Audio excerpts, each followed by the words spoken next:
William Tay, je me tourne vers vous. Ça vous inspire quoi ce sondage? On a le sentiment que les émeutes ont un peu changé le cursus des préoccupations des Français là. C'est très clair en tous les cas. Les émeutes ont révélé en fait ce que les Français souhaitaient, ce que les Français avaient caché sous la table depuis une vingtaine, trentaine d'années. Ce que les Français souhaitent, c'est la fermeté et l'ordre. C'est-à-dire qu'ils veulent que la loi soit appliquée partout en France et ils veulent que l'ordre soit restauré partout en France. Pourquoi est-ce que la loi et l'ordre ne sont pas appliqués partout en France? Parce qu'actuellement, vous avez une France qui a deux vitesses. L'État est fort contre les faibles et faible contre les forts. Il est fort pour sanctionner la petite personne qui commet un petit acte délictuel. Par contre, il est faible pour gérer les grandes émeutes. Il est faible pour gérer les grands trafics de drogue. Il est en incapacité d'assurer les sujets difficiles et de prendre les sujets difficiles. Et je pense que les émeutes ont révélé la déconnexion qu'il y avait entre la préoccupation d'une grande partie de la classe politique avec une grande partie des Français qui vivent les enjeux d'insécurité au quotidien, les incivilités, la décivilisation et les actes de barbarie. Maintenant, on ne parle plus de faits divers, on parle de faits de société. C'est-à-dire qu'il est commun qu'une personne âgée se fasse agresser et se fasse lyncher au quotidien. Et tous ces sujets-là ont conduit à une révélation des Français avec les émeutes qui se disent si on continue comme ça, actuellement on vivait côte à côte comme les Gérard Collomb, mais de plus en plus on vit face à face et ça ne pourra pas durer. Bon, elle marque son territoire, Elisabeth Borne, mon cher William Tay. On retiendra également ses amendes forfaitaires qu'elle évoque.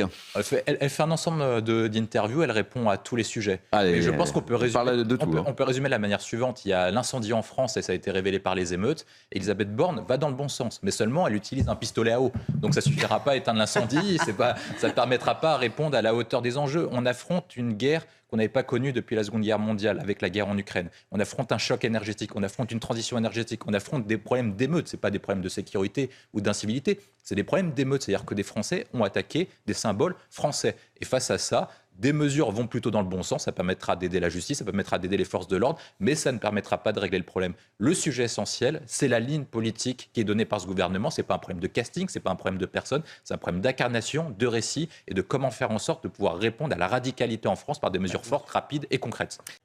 Rapidement, réaction à William Tay sur cette présence des députés LFI sur une manifestation, on le rappelle, qui était interdite. De toute façon, les députés LFI enchaînent. Ils pensent que la France est la fête de l'UMA et qu'ils peuvent se comporter comme ils le souhaitent. C'est-à-dire qu'ils vont dans les endroits interdits et justement, braver l'interdit devient une spécialité et devient la marque de fabrique de LFI. Je pense qu'il faudra se poser la question sur deux sujets. Le premier, c'est lorsque vous êtes élu et lorsque vous participez à une manifestation interdite, est-ce que vous êtes toujours en capacité d'être élu? Donc il faut qu'il soit sanctionné par l'Assemblée nationale.